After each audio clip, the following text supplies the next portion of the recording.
presenta Motorola con su Moto G72. Hello, Moto.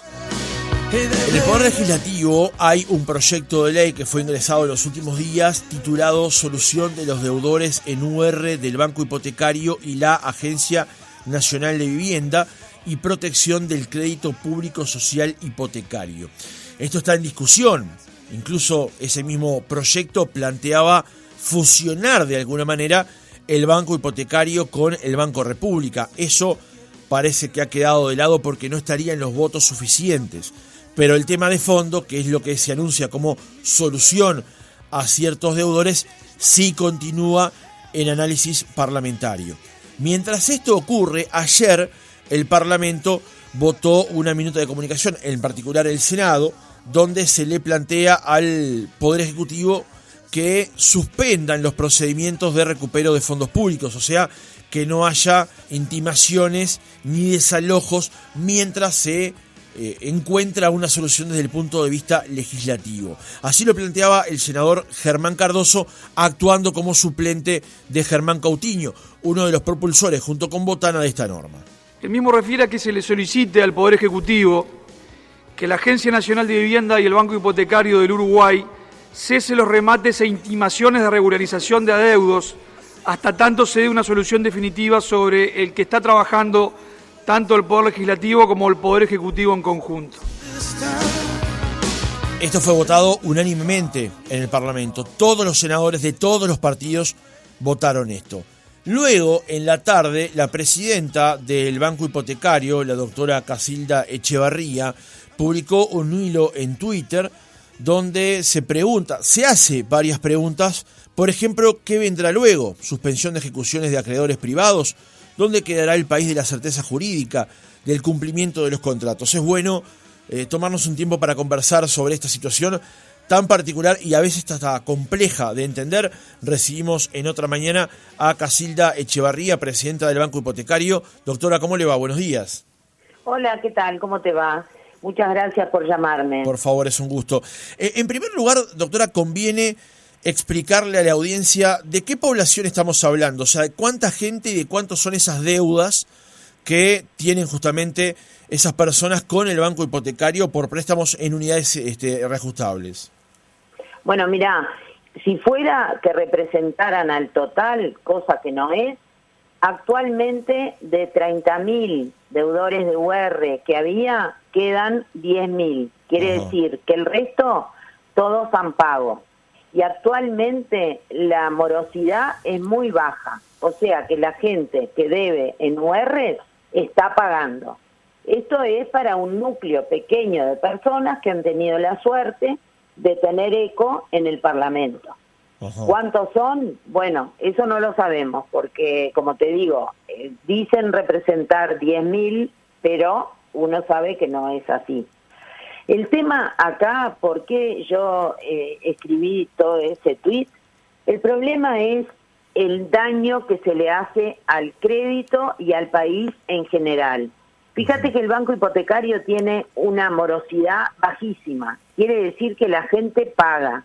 Y nosotros tenemos 1/3 del mercado de crédito hipotecario, quiere decir que la gente va al banco hipotecario y en su gran mayoría paga. También lo hace en los bancos privados. Entonces, estas medidas generales sin haber una causa real, lo único que hacen es perjudicar al crédito. O sea, ¿usted entiende en particular, doctora, que esta solución legislativa que se está buscando es una solución a un problema que no la requeriría? ¿La interpreto correctamente? Es correcto, porque nosotros tenemos al año 300 reestructuras de los créditos. Esa sí es gente que necesita volver a analizar su crédito para tener una cuota que le permita mantenerse dentro de la casa sin perder, manteniendo una cuota que pueda pagar. Y por supuesto, eso hace que se alarguen los plazos de pago, ¿no? Si tú pagas menos, se te alarga el plazo de pago. Pero el Banco Hipotecario hace inmediatamente, cuando la gente va con un problema personal, cierto, se le atiende y se trata de colaborar para encontrar una cuota que puedan pagar. Claro está que hay gente que aún así no paga, y esa es la más mínima cantidad de gente que tiene crédito hipotecario, al punto que tenemos menos de 15 ejecuciones al año, de 30.000 clientes que tenemos hoy en día, que ya hoy en día son más los de UI que los de UR, son Claro. 2/3 más o menos los de UI que los de UR. Pero además hay un tema de justicia. Fíjate que tú, por proteger a personas que han tenido refinanciaciones, porque los créditos son hasta 25 años, por lo tanto, el que debe 40 años, desde hace 40 años, es porque refinanció y porque se le ha considerado y porque se le ha permitido pagar la cuota que puede pagar. Y eso hace que ha mantenido el hogar, la casa. Entonces, ¿por qué proteger a esa gente y dejar de lado al buen pagador que hoy en día ya pagó, o aquel que no pudo pagar y se le ejecutó la casa porque no pudo pagar a pesar de los esfuerzos de ponerle una cuota menor, o aquellos que tienen deudas de UI en este momento? ¿Por qué a ellos no les vamos a perdonar? Entonces, todo esto, ¿qué genera? Genera una inestabilidad en la plaza de créditos, que lo único que se logra es que el riesgo sea mayor y que en el futuro se den menos créditos a mayor tasa y menos refinanciaciones. Es igual que en los años 60, cuando se controlaron los precios. Tú controlas los precios, en el corto plazo los precios mantienen, pero en el mediano plazo empieza a haber escasez. Y en el crédito es exactamente igual. Tú estás perdonando a un grupo elegido al azar, sin justicia, y eso genera una preocupación en quien otorga el crédito que lo hace más restrictivo. Ahora, y doctora, más caro. usted dice al azar, esas personas que han refinanciado sus deudas en múltiples oportunidades y que aún así no logran ponerse a tiro, digamos, con lo que han pagado, ¿no han logrado cubrir la deuda original, digamos? No, te explico. En primer lugar, no es cierto que no puedan pagar, porque te estoy diciendo que la morosidad es muy baja. Ninguna de estas personas ha dejado de pagar, porque si no, sencillamente hubiera sido una de las que hubiera ido a remate. Así que están pagando. En segundo lugar, cuando a ti te dan un crédito por X cantidad de dinero, tú siempre pagás más, porque Sí. es lo que pagás por el uso del dinero y por el no uso del dinero por otra persona. Eso pasa en cualquier crédito. Si yo te presto plata por 6 meses, tú me vas a devolver los 100 pesos que te di más los intereses. Sí, claro. Ahora, si además de eso me lo vas a comparar con un dólar que hoy en día está bajo respecto del peso, entonces tú me vas a decir, tú me prestaste 100 pesos, que en aquel momento eran 10 dólares. Hoy son 13 dólares. ¿Te debo más? No, no me debes más. Yo te di 100, tú pagame 100 más los intereses. Lo que tú lo compares con la soja, con el dólar o con no sé qué otro índice de ajuste, eso no es válido, ¿entendés? Porque cada uno elige el índice de ajuste con el que va a pagar. Igual que en un campo, ponele, tú haces un contrato en un campo y ¿con qué pagás? Habitualmente se paga con lo que produce el campo. Ahora, después sube, baja, bueno, sí, son los riesgos de tomar un contrato, si no nadie haría contrato. Está bien, le entiendo esa apreciación. De todas maneras, hay personas que están en una situación de, llamémosle, hoy por hoy, de extrema vulnerabilidad en este aspecto, digamos. De alguna manera le hago esta pregunta tratando de justificar o de entender la minuta de comunicación que se votó ayer en el Parlamento. Claro, sí, no, yo no la comprendo ni la comparto.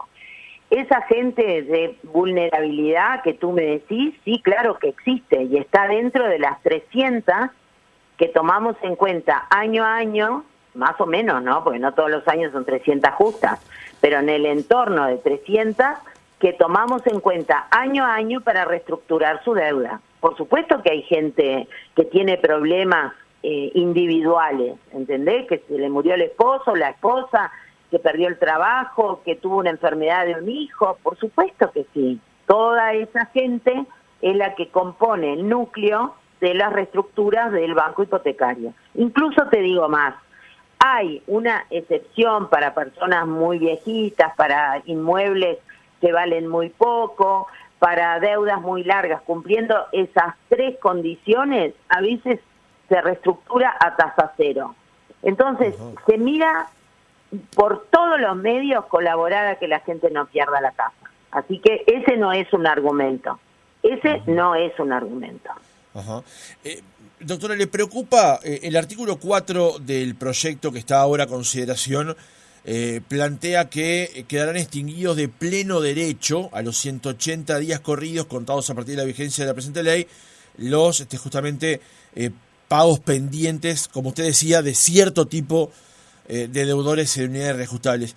¿Le preocupa el impacto que pueda tener un texto de estas características en la economía del banco hipotecario?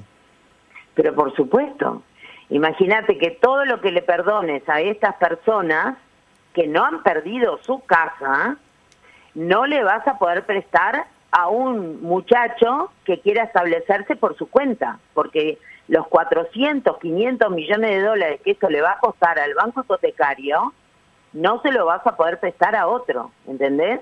Es regalarle a uno y sacarle a otro, porque todo lo que tú regales del Estado, se lo sacás a otro, o por medio de impuestos, o en este caso, disminuyendo el patrimonio del banco hipotecario. Gratis no hay nada en la vida. Alguien lo paga, y más si viene del Estado. ¿Por qué? Porque lo paga gente que no tiene por qué pagarlo, ¿entendés? Si esto sale, el banco hipotecario lo puede soportar porque tiene un patrimonio sólido, pero evidentemente va a tener menos posibilidades de prestar en el futuro. ¿Usted, Echeverría, ha hablado con funcionarios del Ministerio de Economía o directamente del Parlamento planteando justamente estas consideraciones sobre el proyecto que hoy está en análisis? Las dos cosas. Fui 3 veces a la comisión del Senado del Parlamento, donde con este mismo énfasis he explicado mi posición y también he trabajado meses con un equipo, además nuestro, ¿no? Equipo de contadores, economistas y abogados con el Ministerio de Economía explicando esto. ¿Qué receptividad tuvo?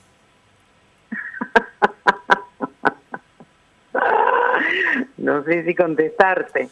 Se lo pido por favor. Bueno. Y bueno, poca. Pudo haber salido peor. Mirá que los primeros proyectos que nos traían eran peores. Hemos contribuido desde el banco hipotecario a que el proyecto fuera menos dañino, pero más no pudimos lograr, porque somos un equipo, ¿no? Yo no trabajo sola. Pero bueno, si hubiéramos tenido suerte en nuestra explicación, este proyecto de ley no estaría hoy en discusión, porque estamos en contra. Pero bueno, pudo haber sido peor. Mirá que los primeros proyectos eran todavía peores.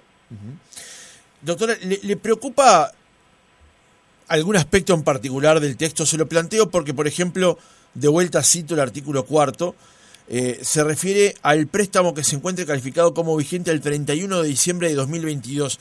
También la aplicación de una fecha como parámetro puede ser compleja. No quiero usar la palabra caprichoso porque debe tener algún tipo de sustento, pero fijar una fecha en un punto determinado deja a unas personas adentro de un corral y a otras por fuera, ¿no?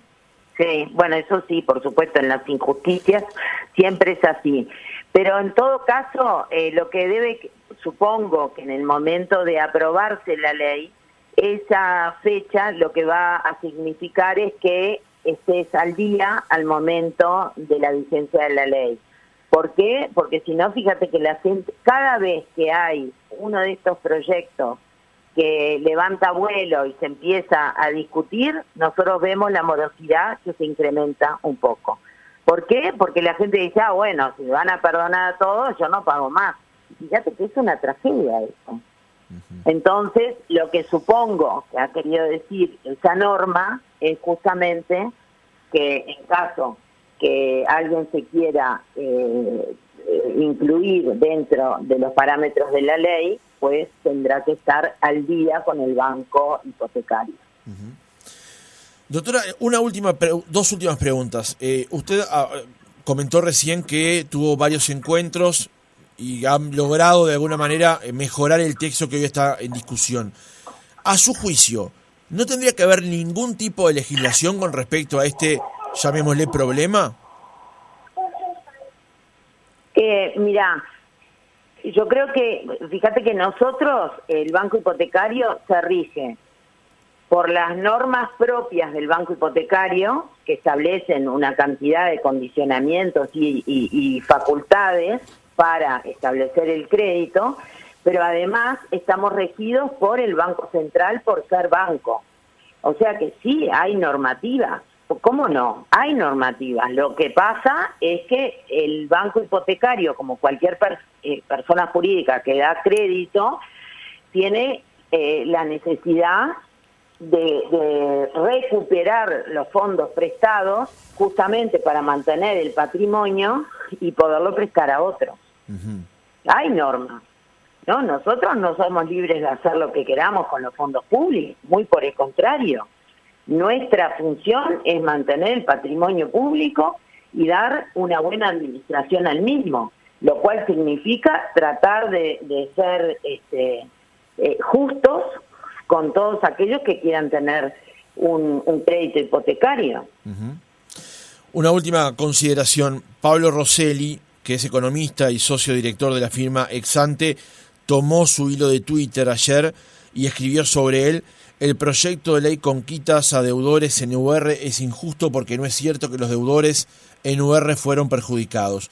Es injusto con los buenos pagadores, es inconveniente porque genera incertidumbre en el negocio del crédito, tiene un costo enorme para el Estado. Usted tomó este hilo, lo retuiteó. ¿Por qué entiende entonces que el Senado de forma unánime vota una minuta de comunicación solicitándole al Poder Ejecutivo que intervenga de alguna manera en esta situación? Yo no puedo describirte las razones del Senado porque no estoy ahí. Sí te digo que no las comparto, en absoluto, no las comparto, y ese tuit de Pablo Rosselli que sigue mi hilo, digamos, anterior, sí, lo comparto en todos sus términos, Casilda Echevarría, presidenta del Banco Hipotecario del Uruguay, gracias por haber estado otra mañana con nosotros. No, gracias a ustedes, muchísimas gracias.